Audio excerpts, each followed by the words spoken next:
사도신경으로 신앙 고백 드립니다. 나는 전능하신 아버지 하나님, 천지의 창조주를 믿습니다. 나는 그의 유일하신 아들 우리 주 예수 그리스도를 믿습니다. 그는 성령으로 잉태되어 동정녀 마리아에게서 나시고 본디오 빌라도에게 고난을 받아 십자가에 못 박혀 죽으시고 장사된 지 사흘 만에 죽은 자 가운데서 다시 살아나셨으며 하늘에 오르시어 전능하신 아버지 하나님 우편에 앉아 계시다가 거기로부터 살아있는 자와 죽은 자를 심판하러 오십니다. 나는 성령을 믿으며 거룩한 공교회와 성도의 교제와 죄를 용서받는 것과 몸의 부활과 영생을 믿습니다. 아멘. 찬송가 220장입니다. 220장.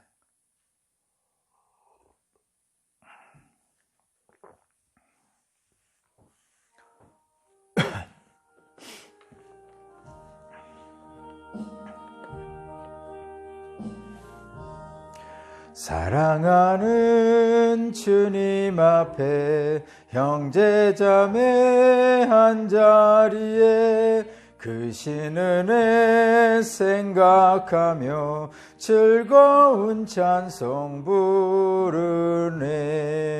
내 주 예수 본을 받아 모든 사람 내 몸같이 환난 근심 위로하고 진심으로 사랑하세.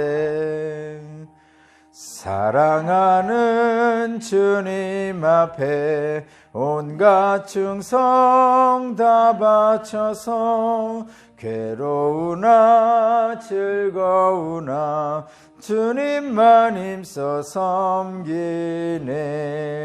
우리 주님 거룩한 손 제자들의 발을 씻어 남 섬기는 종의 도를 몸소 행해 보이셨네.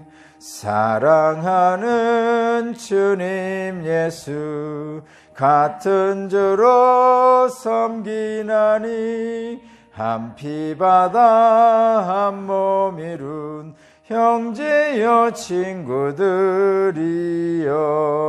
한 몸같이 친밀하고 마음으로 하나 되어 우리 주님 크신 뜻을 지성으로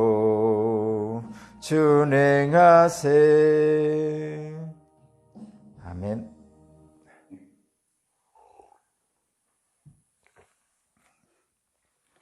오늘 주신 하나님 말씀은 요한 1서 3장 11절에서 24절입니다. 요한일서 3장 11절에서 24절입니다.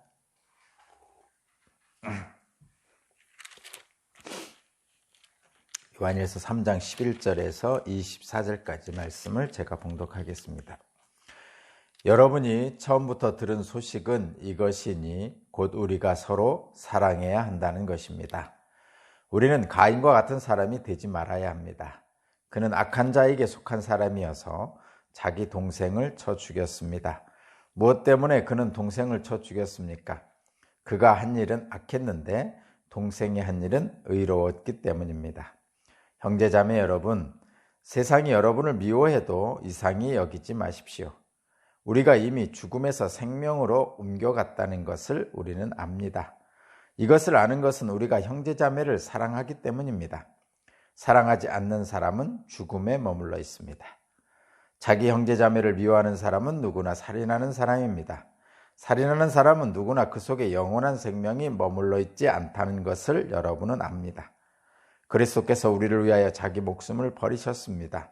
이것으로 우리가 사랑을 알게 되었습니다. 그러므로 우리도 형제자매를 위하여 목숨을 버리는 것이 마땅합니다. 누구든지 세상 재물을 가지고 있으면서 자기 형제 자매의 궁핍함을 보고도 마음 문을 닫고 도와주지 않으면 어떻게 하나님의 사랑이 그 사람 속에 머물겠습니까? 자녀된 이 여러분, 우리는 말이나 혀로 사랑하지 말고 행동과 진실함으로 사랑합시다. 이렇게 함으로써 우리는 우리가 진리에서 났음을 알게 될 것입니다. 또 우리는 하나님 앞에서 확신을 가지게 될 것입니다. 우리가 마음의 가책을 받는다 하더라도 우리는 그러한 확신을 가지게 될 것입니다. 하나님은 우리 마음보다 크신 분이시고 또 모든 것을 알고 계시기 때문입니다. 사랑하는 여러분, 우리가 마음의 가책을 받지 않으면 우리는 하나님 앞에서 담대함을 가지고 있는 것이요, 우리가 구하는 것은 무엇이든지 하나님에게서 받을 것입니다. 우리가 하나님의 계명을 지키고 하나님께서 기뻐하시는 일을 하기 때문입니다. 하나님의 계명은 이것이니 곧 그 아들 예수 그리스도의 이름을 믿고 그리스도께서 우리에게 명하신 대로 서로 사랑하라는 것입니다. 그리스도의 계명을 지키는 사람은 그리스도 안에 있고 그리스도께서 그 사람 안에 계십니다. 그리스도께서 우리 안에 계시다는 것을 그가 우리에게 주신 성령으로 우리는 압니다. 아멘.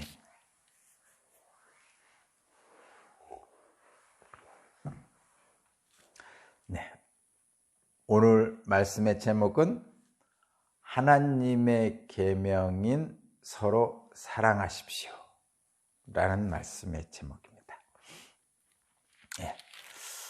먼저 23절을 한번 제가 읽어볼게요. 23절, 하나님의 계명은 이것이니 하면서 하나님의 계명에 대해서 분명하게 말씀하고 계시죠.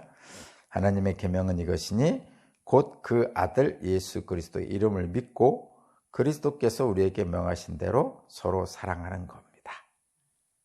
그러니까 서로 사랑하는 것이 하나님의 계명입니다. 예수 그리스도를 이름을 믿고라는 것은 주님께서 그렇게 하셨으니까 우리도 그렇게 하자는 것이죠. 그것이 믿음의 길이라는 것이고, 또 주님께서 그렇게 하라고 명하셨다고 말씀하시죠. 서로 사랑하는 것이 주님의 계명입니다. 서로 사랑하게 되면 이제 오늘 본문을 여러분들이 한 번, 두 번, 세 번, 네 번, 다섯 번, 10번, 한 번 20번, 심지어는 100번을 읽으면 그냥 알게 되는 내용들인데, 제가 오늘은 설교를 하니까 좀 정리를 한번 해서 드릴 거예요. 정리를 하면 이런 겁니다. 사랑하면 알게 되는 것이 두 가지가 있어요. 사랑하면, 오늘 본문의 말씀처럼 주님의 계명인 서로 사랑하라는 이 말씀을 행하면 알게 되는 것이 두 가지가 있는데, 첫 번째는 14절입니다. 14절, 우리가 이미 죽음에서 생명으로 옮겨갔다는 것을 우리는 압니다. 이것을 아는 것은 우리가 형제자매를 사랑하기 때문입니다. 사랑하지 않는 사람은 죽음에 머물러 있습니다. 저와 여러분들이 사랑을 하면 저와 여러분은 죽음에서 생명으로 옮겨갔다는 것을 알게 됩니다. 사랑하지 않는 사람은 죽은 것이고, 사랑하는 사람이 성경에서 말하는 생명 있는 삶을 산다는 것이기 때문에, 저와 여러분들이 사랑을 하면, 서로 사랑하면 우리가 죽음에서 생명으로 옮겨진 것을 우리는 알게 됩니다. 그러니까 사랑을 하면, 그러니까 이런 것이죠.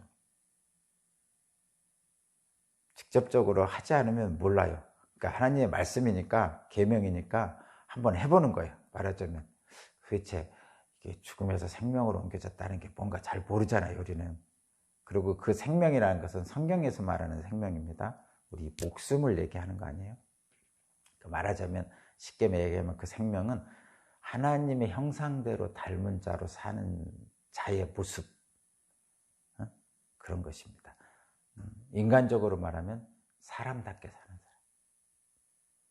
그리고 그것을 통해서 하늘의 영원한 생명, 영생을 알게 된다는 거죠. 근데 우리가 어떻게 압니까? 그거를 죽음에서 생명으로 옮겨졌다는 거.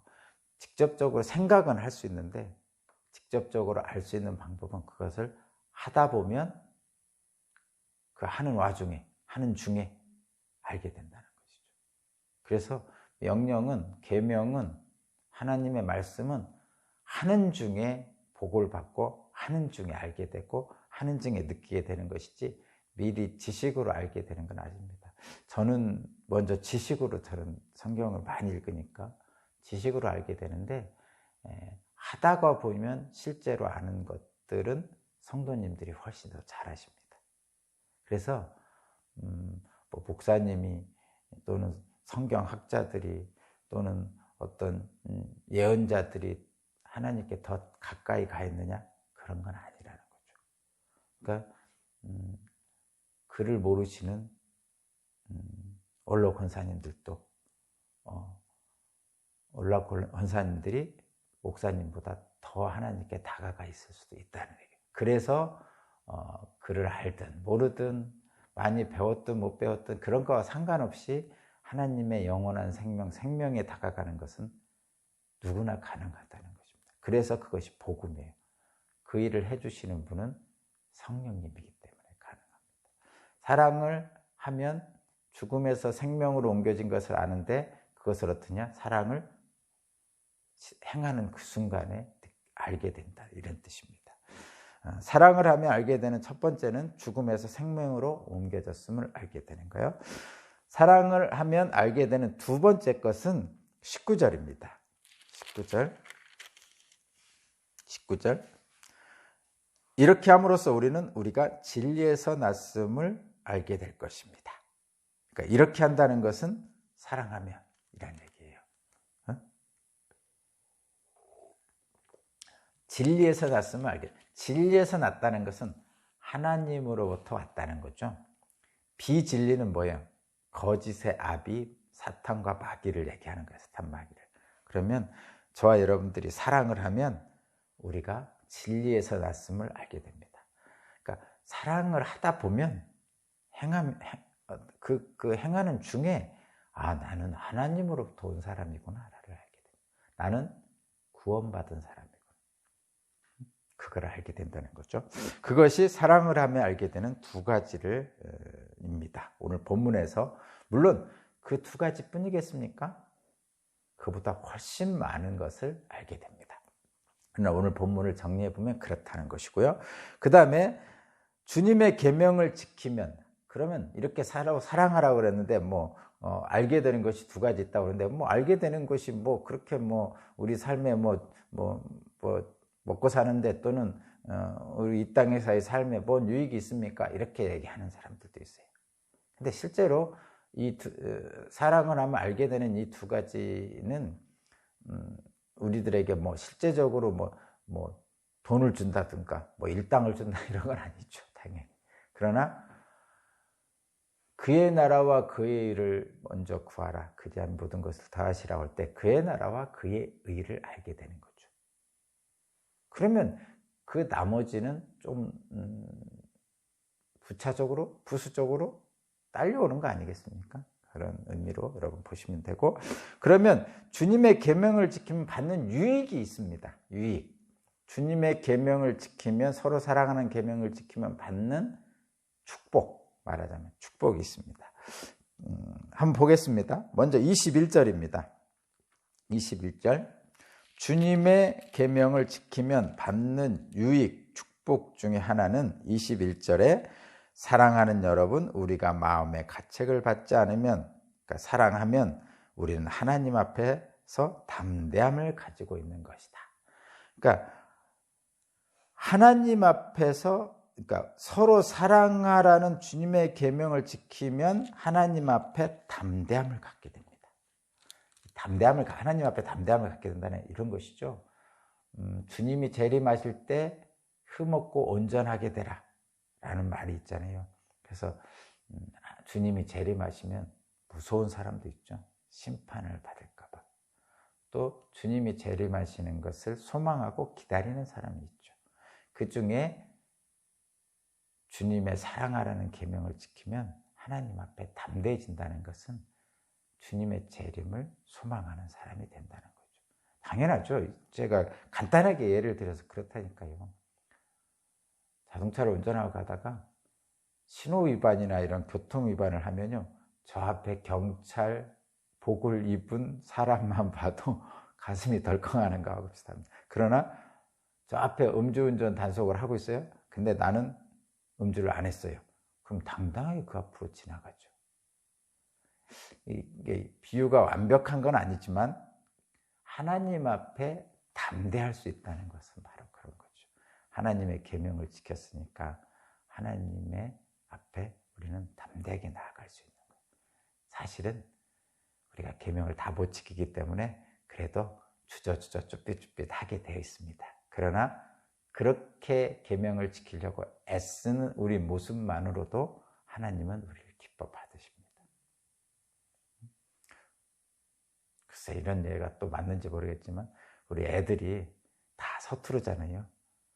서투르잖아요. 근데 뭐 시켰어요, 애들한테. 5살짜리, 6살짜리 뭐 초등학생한테. 근데 잘 못해. 그래도 뭔가 하려고 애쓰는 모습을 보면 귀엽잖아요. 이쁘잖아요. 그것만으로도 충분하죠. 마찬가지입니다. 저와 여러분들이 하나님의 계명을 온전히 다 지킬 수가 없습니다. 그것이 우리의 인간적인 한계의 문제거든요. 다만 그렇게 지키려고 애쓰는 모습을 통해서 하나님은 우리를 기뻐 받으십니다. 그리고 그것이 바로 우리가 하나님 앞에 담대할 수 있는 것이죠. 우리가 서로 사랑하면 서로 사랑하라는 하나님의 계명을 지키면 우리에게 유익이 있는데, 복이 있는데, 그것 중에 첫 번째가 하나님 앞에 담대할 수 있는 겁니다. 그렇게 되기를 바라고요. 계명을 지키면 받는 유익 중에 두 번째는 22절입니다. 22절. 우리가 구하는 것은 무엇이든지 하나님께서 받을 것입니다. 우리가 하나님의 계명을 지키고 하나님께서 기뻐하시는 일을 하기 때문입니다. 자, 22절. 우리가 구하는 것을 무엇인데 하나님께 받을 것입니다. 구한다는 것은 우리가 기도하잖아요. 우리가 하나님께 구하고 받고자 하는 것을 기도하는데 기도의 응답을 받는다는 거죠. 그러니까 응답을 받는 이유는 간단하죠. 하나님을 계명을 지키고 하나님이 기뻐하시는 일을 하기 때문이죠. 그렇죠? 그러니까 우리가 하나님의 서로 사랑하라는 계명을 지키면 우리의 기도가 응답받습니다. 뭐 좀 조건적인 그 표현 같은 느낌이라서 별로 이렇게 좀 그렇지만 어쨌든 하나님의 계명을 지키는 사람에게는 하나님은 당연히 하나님의 은총을 베풀어 주시겠죠. 기도 응답을 받게 됩니다. 그게 두 번째고요. 세 번째, 계명을 지키면 받는 유익 중에 세 번째는 24절입니다. 사실은 이게 가장 중요한 거예요. 24절. 그리스도의 계명을 지키는 사람은 그리스도 안에 있고 그리스도께서도 그 사람 안에 있습니다. 그리스도께서 우리 안에 계시다는 것을 그가 우리에게 주신 성령으로 우리는 압니다. 아멘. 서로 사랑하는 하나님의 계명을 지키면 우리에게 유익이 있는데, 큰 축복이 있는데, 사실은 이 세 번째가 가장 큰 축복이고 본질적인 축복입니다. 주님이 우리 안에 있고 우리가 주님 안에 있는 걸 알게 됩니다. 이것을 사자성어로 상호 내주라고 그래요. 내 안에 주님이 계시고 주님 안에 내가 있는 것. 상호 내주라. 그것을 경험하게 된다는 것이죠. 그것이 주님의 계명을 지키면 우리에게 주시는 하나님의 유익의 세 번째입니다. 첫 번째, 두 번째, 세 번째가 있는데 여러분 잘 읽어보시면 되고, 그러면 구체적으로 지금은 좀 추상적으로 서로 사랑하라 이 말씀을 좀 서로 사랑할 때 알게 되는 두 가지, 서로 사랑하면 받게 되는 유익, 축복 세 가지 이렇게 말씀드렸는데, 그러면 어떻게 하라는 겁니까? 서로 사랑하는 것이 어떻게 하는 겁니까? 서로 사랑하는 것이 어떻게 하는 겁니까?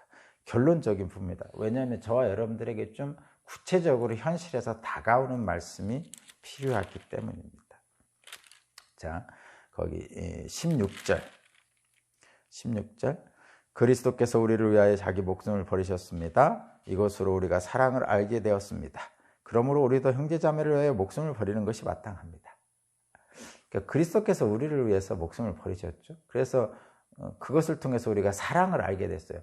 그러니까 세상적인 사랑 말고, 그러니까 우리가 뭐 남녀 간의 사랑, 부모가 자식에 대한 사랑, 이런 것들은 우리가 세상에 안에서 아는 거죠.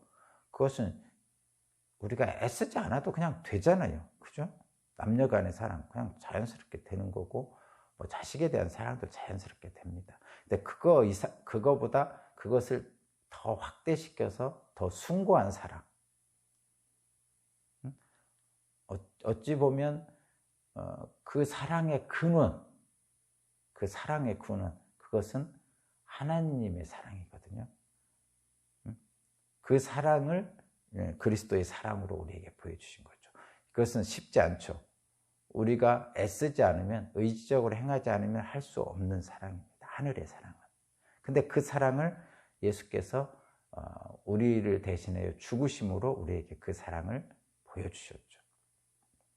형제를 위하여 죽는 것이 그래서 사랑이다, 이렇게 표현합니다.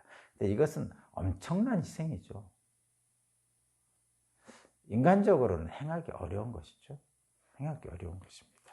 그래서 이 엄청난 사랑을 해야 되지만, 주님께서 우리를 사랑하셔서 그 사랑을 알려주셨으니까 해야 되지만, 그것은 사실 어렵습니다. 자식을 위하여 목숨을 바치는 것은 생각보다 쉽고, 또 연인을 위하여 사랑하는 사람의 목숨을 바치는 것은 생각보다 쉽다. 뭐 로미오와 줄리엣 같이 사랑하는 연인 또는 사랑하는 자식, 뭐 그것은 어찌 보면 자연스럽게 되는 일 중에 하나인데, 전혀 그렇지 않은 사람, 전혀 타인, 예수께서 인간을 사랑하신 것처럼 그렇게 목숨을 버리는 것은 어려운 일입니다. 어려운 일입니다. 그래서 그 어려운 일은 우리에게 직접적으로 요구를 하시지만, 하나님께서 요구를 하시지만 직접적으로 우리에게 행하라고 말씀하시지는 않습니다. 이 얘기는 뭐냐면 그거보다 좀 수월한 거를 하라고 말씀하신다, 이런 얘기입니다.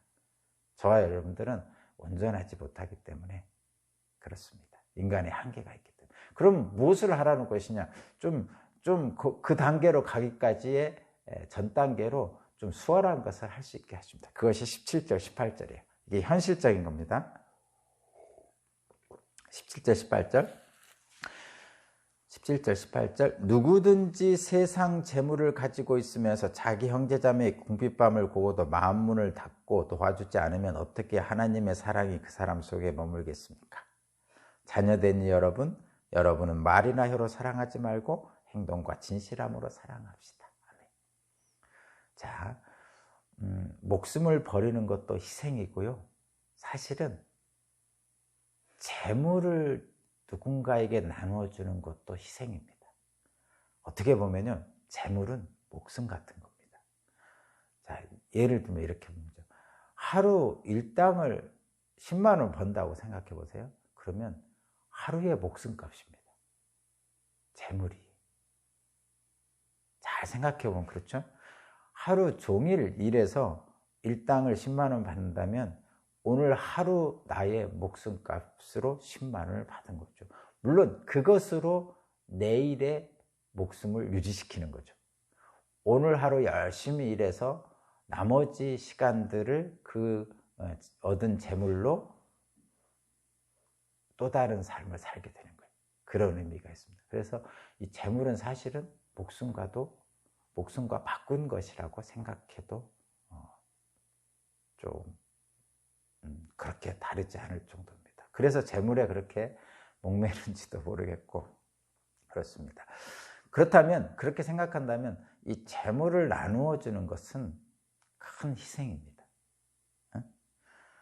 형제 자매의 궁핍함을 보고 도와주지 않으면 하나님의 사랑이 그 안에 없다는 것이죠. 자, 이것을 좀 더 구체적으로 이렇게 보면 좋겠습니다. 누가복음 10장에 사마리아 사람의 비유가 있어요. 사마리아인의 비유가 있습니다. 그 사마리아인의 비유를 하기 전에, 예수님께서 들으시기 전에 무슨 일이 있었냐면, 율법교사가 한 명이 와가지고 예수님께 어떻게 하면 영생을 얻을 수 있습니까? 이렇게 물어봤단 말이죠. 어떻게 하면 영생을 얻을 수 있습니까? 이렇게 물어봤어요. 그랬더니 예수님께서 율법을 다 지켜라 그랬습니다. 다 지켰습니다. 그랬어요. 가만히 보니까 이웃을 사랑하라고 했어요. 예수님께서 또 율법을 다 지켜라, 율법을 다 지켰다고 그러고, 그럼 너 이웃을 사랑하라 그랬어요. 그랬더니 이 율법교사가 물어봅니다. 예수님한테.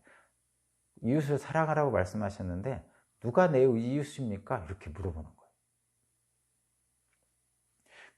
그 말씀을 듣고 예수님께서 그 사마리아인 비유를 말씀하십니다. 그런데 거듭 말씀드리지만, 예전에도 말씀드렸지만, 누가 내 이웃입니까? 라는 이 질문 속에는 악함이 들어있어요. 누가 내 이웃입니까? 라는 질문 속에는 악함입니다. 무슨 악함이냐면 교만이 있고 혐오가 들어있는 거예요. 그게 무슨 뜻이냐면 누가 내 이웃입니까? 라고 물어보는 그 질문 속에 뭔가를 가르는 거죠. 내 이웃과 내 이웃이 아닌 사람을 가르고 싶은 거예요. 거기에는 교만이 있고 혐오가 있는 거예요. 그러니까 누가 내 이웃입니까? 라고 물어보는 질문 속에 이미 이 율법교사는 누군가는 혐오하고 자기는 우월하다는 교만을 이미 내포하고 있는 겁니다. 그래서 예수님은 그 사마리아인 비유를 통해서 마지막에 뭐라고 표현하시면 내가 그 고통받는, 강도받는 자의 이웃이 되어주라 이렇게 표현합니다. 누가 이웃이라고, 누가 이웃이냐고 묻는 이 율법 교사의 말에 누가 이웃이다 라고 대답하지 않으시고 내가 그 고통받는 자의 이웃이 되어주라 이렇게 표현합니다. 완전히 다르죠?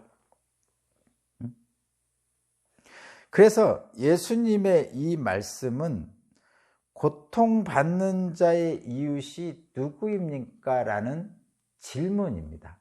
그러니까 율법교사는 누가 내 이웃입니까? 이렇게 질문했지만 저와 여러분들은 누가 고통받는 자의 이웃입니까? 이렇게 질문을 해야 된다는 거죠. 그러니까 누가 내 이웃입니까? 라고 묻지 말고 누가 고통받는 자의 이웃입니까? 라고 물었을 때 예수님께서 대답하시는 거죠. 그것이 옳은 거죠. 그렇다면 저와 여러분에게 예수님이 똑같이 물어보실 수도 있어요. 말하자면 강도당한 자, 고통받는 자가 내 앞에 딱 있어요. 그러면 주님께서 내게 이렇게 물으실 거예요. 네가 고통받는 자의 이웃이 되어주겠느냐?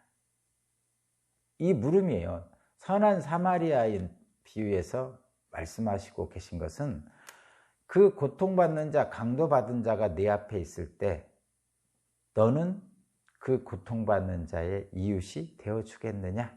이렇게 질문하시는 거예요. 주님께서 우리에게. 그러면 저와 여러분들은 어떻게 대답해야 됩니까? 예, 제가 여기 있습니다. 내가 이웃이 되어주겠습니다. 이렇게 대답하면 정답이죠. 그렇죠? 그게 정답입니다. 주님은 오늘 말씀을 통해서 우리에게 서로 사랑하라는 말씀을 통해서 우리에게 질문하십니다. 누가 고통받는 자의 이웃이 되어주겠느냐? 그러면 저와 여러분들은 네, 제가 여기 있습니다. 제가 그 자의 이웃이 되어주겠습니다. 이렇게 대답하라는 거죠. 그러면 그런 현실은 날마다 있는 건 아니지만 이렇게 보면 어느 순간에 그 순간이 내 앞에 딱 있는 때가 있단 말이죠. 그죠? 그때 예, 제가 여기 있습니다 하고 하면 돼요.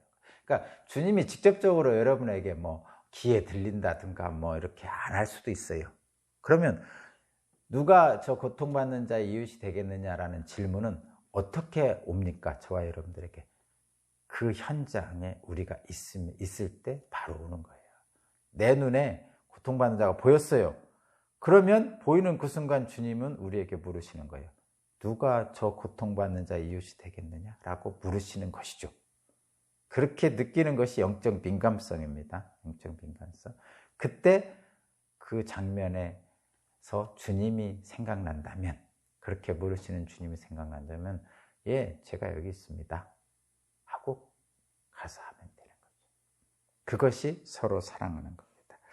바로 그때 예, 제가 여기 있습니다 하고 행하는 바로 그때 우리 안에 잠자고 있던 하나님의 형상이 깨어나는 거예요.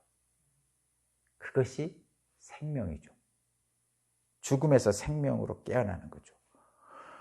주님의 명령에 사랑으로 응답할 때 나의 삶에 참된 가치와 의미가 주어지는 거예요. 그러면 주님이 우리를 위하여 목숨을 버리셨던 그 장면에 우리가 참여하는 거죠. 그렇게 해서 결국은 예수 그리스도께서 부활의 영광의 영생으로 우리를 이끄시는 그 현장으로 들어가는 겁니다. 저도 아직 그 분명한 하나님의 신비의 진리를 다 알지는 못하지만 성경은 분명하게 그렇게 말씀하고 있습니다. 저와 여러분 오늘 서로 사랑함으로써 주님의 생명 안으로 들어가는 저와 여러분 되기를 바랍니다. 기도드리겠습니다. 주님의 사랑을 받고서도 우리 마음에 맞지 않으면 다른 사람을 미워하고 또 조급한 마음에 속 좁았던 일들 주님 앞에 회개합니다. 주님이 늘 그러하셨듯이 주님의 사랑 안에서 주님께서 명령하신 사랑을 행하기를 원합니다. 주님 오늘도 그 주님 안에 행할 수 있도록 성령님 우리를 주장하여 주옵소서. 생명으로 옮겨졌음을 알게 하여 주옵소서. 감사드리며 예수 그리스도 이름으로 기도합니다. 아멘.